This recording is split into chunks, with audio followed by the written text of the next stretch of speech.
प्यारे स्टूडेंट, टूट the discovery का जो चैप्टर हम लोगों ने पढ़ा था उसके पहले पार्ट को हमने कंप्लीट किया था।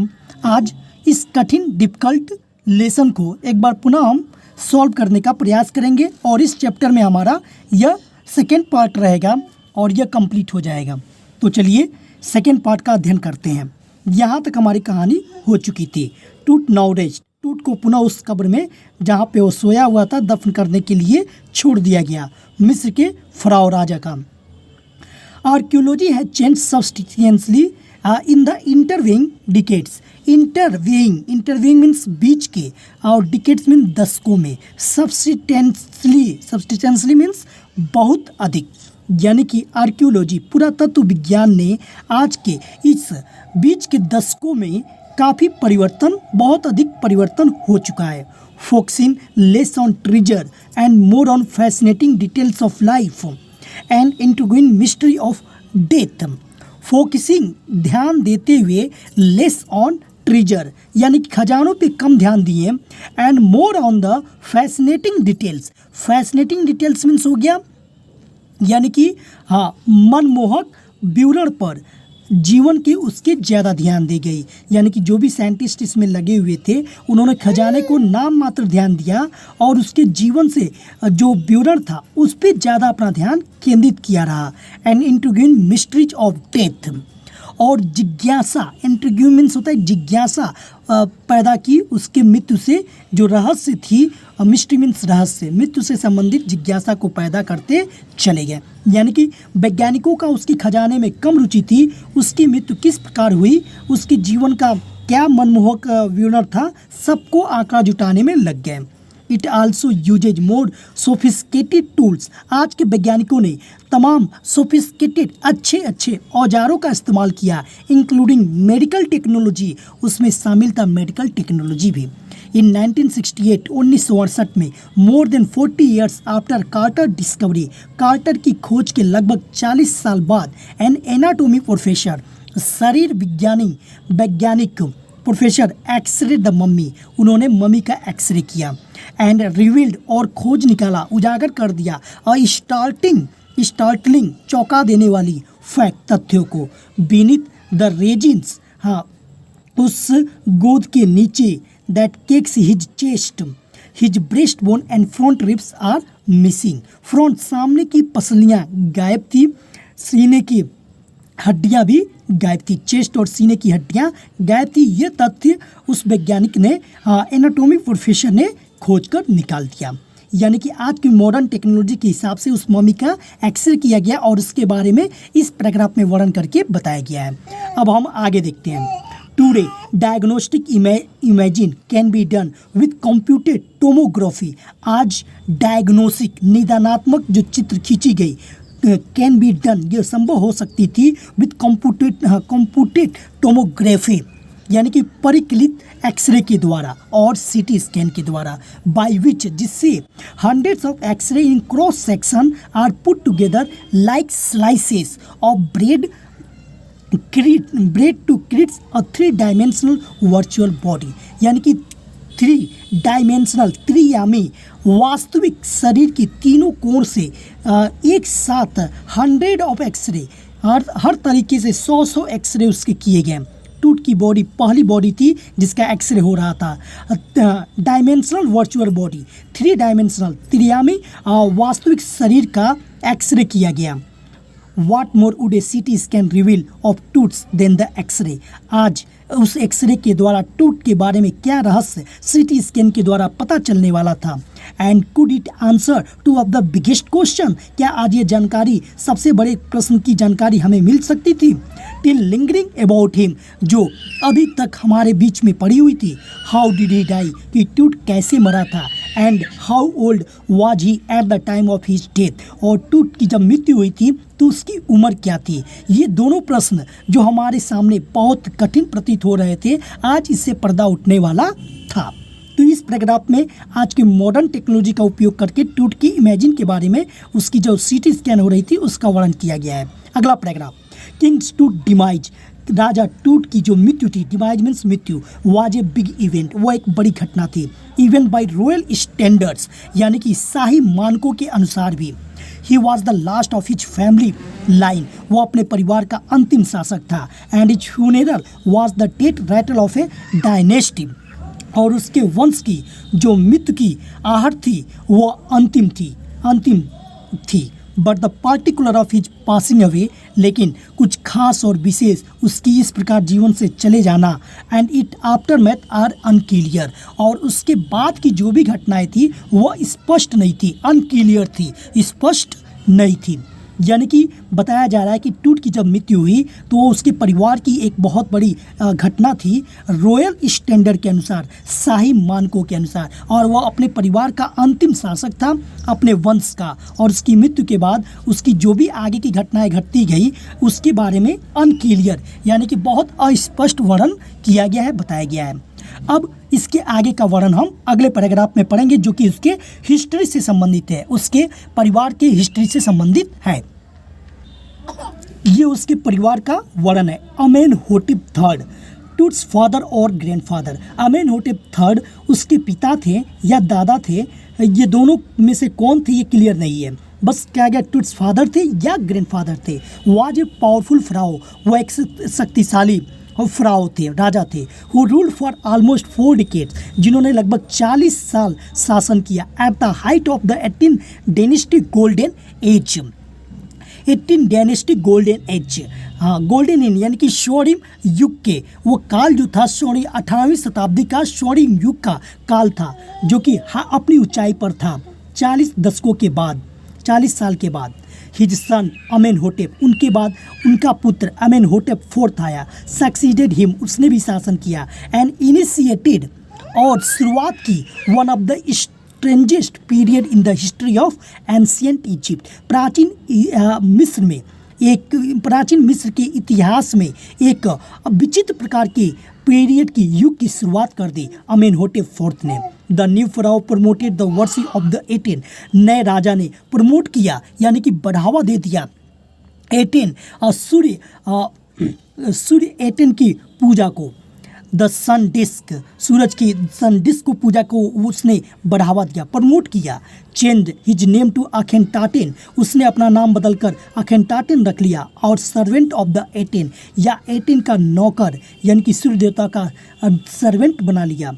And move the religious capital from the old city of Thebes to the new city of Akhetaten, अब पुराने राजधानी ओल्ड सिटी थेब्स को उसने नए सिटी में अखेनटेम में परिवर्तित कर दिया। इसने नए युग की शुरुआत की और सूरज की पूजा पर बल दिया। नोन नाउ एज अमारना, जिसे अब हम अमारना के नाम से जानते हैं। He further shocked the country by attacking Amun, उसने आगे लोगों को शॉक कर दिया, अचंभित कर दिया अमन पे हमला करके।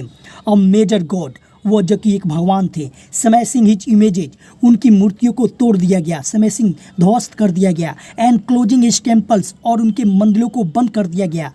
It must have been a horrific time, यह अवश्य बहुत भयावह समय रहा होगा।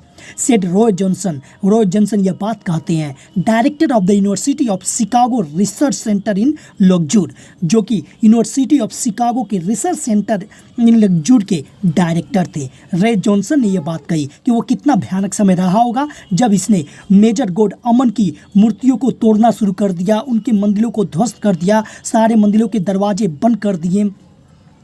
The city site of ancient Thebes, जो प्राचीन थेब्स की जगह पे थी। The family that had ruled for century, उस परिवार जिसने कई शताब्दियों तक शासन किया, was coming to an end, अब उसका समापन होने वाला था। And then Akhetaten went a little wacky, और उसके बाद अखेनटाटेन थोड़ा सनकी किस्म का हो गया। वैकी यानी कि सनकी किस्म का हो गया। तो ये उसका पारिवारिक विवरण है, जिसमें 3-4 नाम हमें देखने को मिला। अमेनहोटेप थर्ड पिता या दादा थे, उसके बाद अमेनहोटेप फोर्थ उनका पुत्र आया, उसके बाद उसने अपना नाम अखेनटेटन में बदल लिया। उसके बाद अखेनटेटन थोड़ा सनकी हो गया, उसने कई सारे कार्य करवाए। अब इसके आगे देखिए, आफ्टर अखनाटेन डेथ, जब अखनाटेन की मृत्यु हुई और मिस्टीरियस रूलर नेम्ड स्मेन खारे, उसके बाद एक रहस्यमयी शासक जिसका नाम स्मेन खारे था, अपीयर्ड ब्रीफली, वो दिखाई पड़ता है ब्रीफली, बहुत ही संक्षेप में, बहुत कम समय के लिए, एंड एग्जिटेड, और निकल पड़ता है, बाहर चला जाता है, विथ हार्डली ए ट्रेस, बिना किसी अपने निशानी को छोड़े, एंड देन, और उसके बाद a very young Tutankhamen took the throne, ये एक बहुत युवा टूटानखेमेन, जिसको हम टूट कहते हैं, वो राजगद्दी को संभालता है। King Tut as he was widely known today, जिसे राजा टूट के नाम से पूरे युग में आज जाना जाता है। The boy king soon change his name to Tutankhamun, अब राजा टूट ने अपना नाम बदलकर टूटानखामन कर लिया था। लिविंग इमेज ऑफ एमन, जो एमन का जीता जागता मूर्ति की पूजक था। And oversaw a restoration of the old age, और पुनः उसने स्थापित कर दिया restoration of the old age, पुराने नियमों को, जीवन शैलियों को। He resign for about 9 years, उसने अपने 9 साल तक अपना शासन किया, 11 साल में वो पद संभाल लिया और 9 साल तक उसने शासन किया, यानी कि उसकी अवस्था 20 की हो गई। एंड देन डाइड अनएक्सपेक्टेडली, और फिर उसकी मृत्यु कैसे हो गई यह किसी को रहस्य इसका पता नहीं चला। अब आते हैं उसकी मृत्यु से संबंधित, जब उसकी डेड बॉडी का सीटी स्कैन किया गया और मौत से संबंधित उसके रहस्य को सुलझाने का वैज्ञानिकों ने जब प्रयास किया तो क्या क्या दिक्कतें आई थी उसके बारे में हम देखते हैं। Regardless of his fame and the speculation about his fate, बेखबर होकर उस अपनी प्रसिद्धि, अपने सम्मान से बेखबर होकर, and the speculation about his fate, और अपने भाग्य के बारे में कोई परवाह न करते हुए, अंदाज़ा न लगाते हुए, टूट is one mummy among many in Egypt, टूट की जो मम्मी थी वो मिस्र में तमाम मम्मियों के बीच में एक थी। हाउ मैनी, टूट के साथ कितनी मम्मियाँ उसके साथ जुड़ी थी, how many no one knows, ये बात किसी को नहीं मालूम थी। The Egyptian mummy project which began an inventory, यानी कि जब सूची तैयार की जा रही थी, इन्वेंटरी इन लेट 2003, जब इजिप्शियन ममी प्रोजेक्ट शुरू हो गई 2003 में, और जब सारे मम्मियों की सूची तैयार की जा रही थी, हैज़ रिकॉर्डेड ऑलमोस्ट 600, तब लगभग 600 मम्मियों को लगभग रिकॉर्ड किया गया। सो फॉर, इससे भी ज़्यादा हो सकते हैं, एंड इज स्टिल काउंटिंग, और आज भी उसकी गणना जारी है। द नेक्स्ट फेज, अगले चरण में, scanning the mummies with A portable CT machine, हाँ, घूमने वाली सीटी मशीन के अंदर इस ममी का, यानी कि टूट की ममी का स्कैनिंग होने वाला था। Donated by the national geographic society, और इस मशीन को दान किए गए थे नेशनल जियोग्राफी सोसाइटी के लोगों ने। एंड सीमेंस ने इट्स मैन्युफैक्चरर, और सीमेंस था जिसने इस मशीन को बनाया था। उसके मशीन के द्वारा आज टूट की मम्मी को पहली बार सीटी स्कैन की जाने वाली थी। King Tut is one of the first mummies to be scanned in death, king Tut का पहला बॉडी था, डेड बॉडी था, जिसको सीटी स्कैन में पहली बार उसकी स्कैन की जाने वाली थी।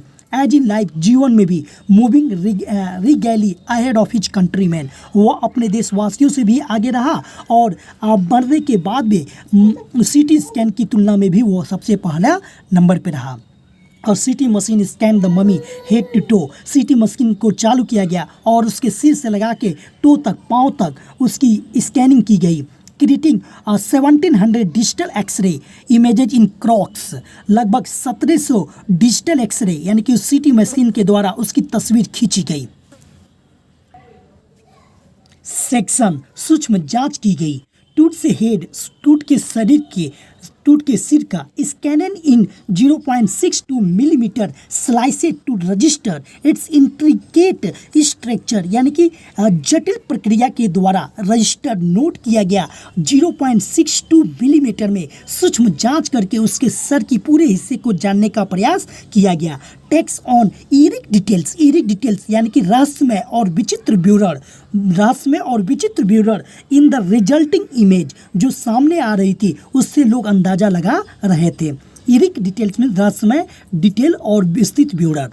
विथ टूट्स इंटायर बॉडी, टूट का संपूर्ण शरीर सिमिलरली रिकॉर्डेड, लगभग रिकॉर्ड कर लिया गया। A team of specialist in radiology, इन लोगों के द्वारा, स्पेशलिस्ट के द्वारा, विशेष दल के द्वारा जो कि स्पेशलिस्ट थे रेडियोलॉजी में, फॉरेंसिक में, विकिरण विभाग में, फॉरेंसिक में, एंड एनाटोमी और शरीर रचना के प्रोफेसर के द्वारा बिगिन टू प्रूव यानी कि जांच किया जा रहा था, जांच करना शुरू हो गया था। द सीक्रेट, उस रहस्य का, दैट द विंग्ड गॉडेसेस, जिसको पक्षियों पंखों वाली देवी ने, ऑफ ए ग्लिडेड बरियल, जो सोने से सजी थी बरियल, उस मकबरे को, shrine protected for so long, और इतने समय से वो देवी, विंग्ड वाली देवी जो सोने की तरह दिखती थी, बरियल, इस दफन किए गए मकबरे को कई सालों से, सो लॉन्ग से रक्षा प्रदान कर रही थी। आज उसकी तमाम प्रोफेसर के द्वारा, स्पेशलिस्ट के द्वारा, रेडियोलॉजी प्रोफेसर, फॉरेंसिक और एनाटॉमी के प्रोफेसरों ने मिलकर टूट की बॉडी के रहस्य को उजागर करने का प्रयास किया। The night of the scan, उस रात जब उस स्कैन की घड़ी आ गई, वर्कमैन कैरी टूट from the Tom in his box, workman नीचे आए एक बॉक्स में, टूट के बॉक्स को लेते हुए, टूट के डेड बॉडी के बॉक्स को उठाते हुए नीचे आए। लाइक पाल बियरर्स, उनकी तरह जो ताबूत उठाने वाले लोग होते हैं, पाल बियरर्स में, दे क्लाइंबेड ए रैंप, और उसके बाद सीढ़ियों को चढ़ते हुए ऊपर की तरफ आने लगे। On flight of a stairs, stair यानी कि सीढ़ियाँ चल के ऊपर आए। Into the swirling sand outside, जो बाहर चक्कर काटते हुए हवाएं चल रही थी। Then rose on a hydraulic lift into the trailer, और उसके बाद कुछ और ऊपर आए और हाइड्रोलिक दर्वचलित लिफ्ट से वो टेलर तक आए, दैट हेल्ड द स्कैनर, और टेलर के बाद वो जहाँ सीटी मशीन रखी गई थी उस स्कैनर में वो प्रवेश किए। 20 मिनट्स लेटर, अभी 20 मिनट के बाद ही, टू मेन इमर्ज, दो आदमी भागते भागते आते हैं, बाहर आते हैं, स्प्रिंटेड यानी कि दौड़कर चले जाते हैं, for an office nearby, नज़दीक के एक ऑफिस में, and returned with a pair of white plastic fan, और तब वहाँ से दौड़ते हुए दोनों व्यक्ति प्लास्टिक के 2 फैन, सफ़ेद प्लास्टिक के 2 फैन लेकर आते हैं। अब क्या हुआ था कि वे 2 व्यक्ति दौड़ते हुए बाहर आए और प्लास्टिक के फैन क्यों लेके आए? क्यों? क्योंकि द $1 मिलियन स्कैनर, कई $1 मिलियन खर्च करने के बाद जो ये स्कैनर मशीन थी यानी कि सीटी मशीन थी, हैड क्विट, वो काम करना बंद कर दी थी, because of sand in A cooler fan, उसको ठंडे करने वाले कूलर फैन में बालू प्रवेश कर चुका था। यानी कि करोड़ों रुपया का यह मशीन, $1 मिलियन वाली इस मशीन में एकाएक ये काम करना बंद कर दिया। Curse of the pharaoh joked a guard nervously, एक जोक जो वहाँ पे गार्ड जो था उसने जोक करते हुए, घबराते हुए कहा, क्या ये फराओ का अभिशाप है कि जो भी टूट के डेड बॉडी को डिस्टर्ब करेगा उसके ऊपर ऐसी विपत्ति और आपदा आएगी। इवेंचुअली, अंततः, द सब्स्टिट्यूट फैंस यानी कि उसकी जगह पे वैकल्पिक फैन, पंखे जो लगाए गए, worked well enough to finish the procedure, तो इस प्रोसीड्यूर को उसने अच्छे तरीके से समाप्त किया, यानी प्रक्रिया पूरी हो गई, यानी कि सब्स्टिट्यूट फैन काम किया और उसकी प्रक्रिया फिनिश हो गई। After checking that no data had been lost, जब पूरा चेक हो गया और पाया गया कि कोई भी डाटा अब छुटा नहीं है, द टेक्नीशियन टर्नेड टूट ओवर टू द वर्कमैन, तब टेक्नीशियन ने यानी कि उस सारे लोगों ने टूट की तरफ मुड़ा और आदमियों से कहा, who carried him back to his tomb, जो उनको अब उसके कब्र तक ले जाकर वापिस रखेंगे। लेस देन 3 आवर्स, लगभग 3 घंटे से भी कम समय में, after he was removed from his coffin, जब वो 3 घंटे तक अपने ताबूत से बाहर किया गया था, the pharaoh again rested in peace, अब पुनः उसको उस ताबूत में रख दिया गया आराम करने के लिए। वेयर द फुनरेरी प्रीस्ट, जहाँ पर ये फुनरेरी दाह संस्कार वाली पृष्ठ पुजारी पूजा करके रखे थे, had laid him so long ago, बहुत साल पहले जहाँ पे उसको दफन किया गया था, पुनः 3 घंटे तक उसकी जांच पड़ताल करने के बाद उसे पुनः उसी जगह में दफन करने के लिए रख दिया गया। Back in the trailer, a technician pulled up astonishing image of Toot on a computer screen. अब जब टूट की डेड बॉडी को रख दिया गया तो जो भी टेक्नीशियन थे वो अपने ट्रेलर में यानी कि उस बड़ी सी गाड़ी में आ जाते हैं जहाँ पे टूट की इमेजिन हुई थी, ऑफ एस्टोनिशिंग इमेज ऑफ टूट ऑन ए कंप्यूटर स्क्रीन। और जब कंप्यूटर को चालू करते हैं तो उस पर आश्चर्यजनक तस्वीरें उन्हें दिखाई देती है। अ ग्रे हेड टुक से from A scattering of pixel के द्वारा, यानी कि कई दृष्टिकोण के द्वारा, कई पिक्सल के द्वारा स्कैटरिंग बिखरे हुए उस के सर के भाग को, एंड द टेक्नीशियन स्पन, और टेक्नीशियन जो थे स्पन उसके सर के भाग को घुमाना प्रारंभ करते हैं, एंड टिल्टेड, और झुकाते हैं, इन एवरी डायरेक्शन, हर दिशाओं में। यानी कि अब जो भी टेक्नीशियन थे वो हर दिशाओं में टूट के हिस्से जो प्राप्त हुए थे इस स्कैनिंग के द्वारा उसको जोड़ने का काम करते हैं कंप्यूटर पे चारों दिशाओं से। नेक वर्टेब्रे, गर्दन की जो रीढ़ की हड्डी दिखाई दे रही थी, अपेयर्ड एज क्लियरली एज, उसी प्रकार साफ साफ दिखाई दे रही थी, इन एन एनाटॉमी क्लास, जैसे कि शरीर विज्ञान के जब क्लास चलता है उसमें जैसे कि दिखाई देता है। यानी कि सारे हिस्से को जोड़कर कंप्यूटर पे खूब अच्छे से दिखाया जा रहा था, एक एक हिस्से को चारों बगल से डायमेंशनल करके, और तब उसके रूप को जोड़ जाकर अंदाजा लगाने का प्रयास किया जा रहा था।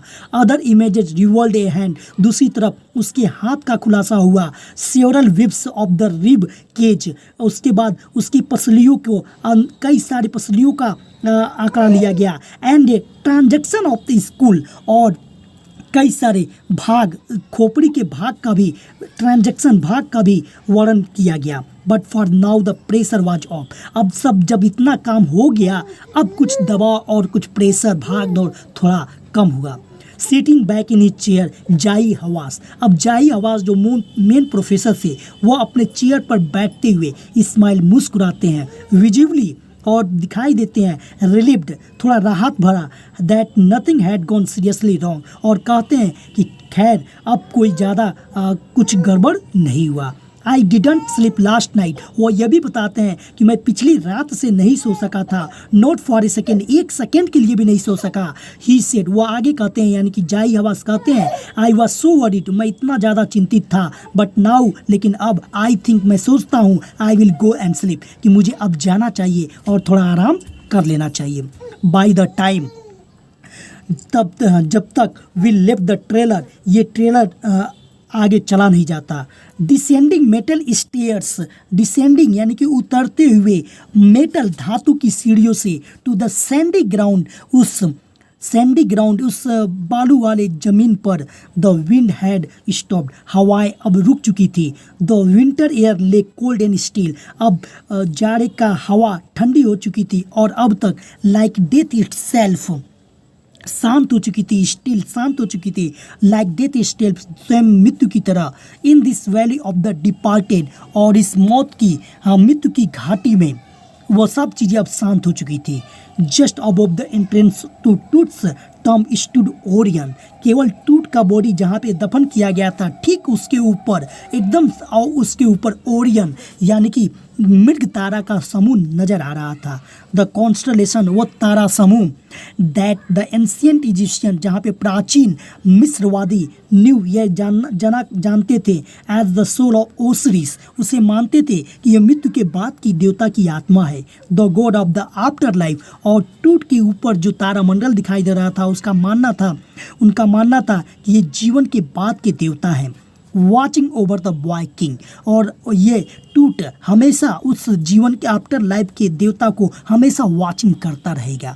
तो इस प्रकार ये सारी टूट की बॉडी का डिस्क्राइब, ये कठिन से कठिन चैप्टर को मैंने समझाने का प्रयास किया। बहुत डिफिकल्ट चैप्टर है और टूट का इस प्रकार मृत्यु होती है। ये सोर्स लिया गया था नेशनल जियोग्राफिक से, वॉल्यूम 1 207 पेज से, नंबर 6 से। तो मैंने इस कठिन से कठिन चैप्टर को समझाने का प्रयास किया और मुझे उम्मीद है कि ये चैप्टर आपको समझ में आएगा। इसके अगले वीडियो में हम कुछ क्वेश्चन आंसर का डिस्कस करेंगे। आप इस प्रकार मेरे वीडियो से जुड़े रहें और एक एक करके हम पूरे टॉपिक को कवर करने का प्रयास करेंगे। मिलेंगे नेक्स्ट वीडियो में। जय हिंद।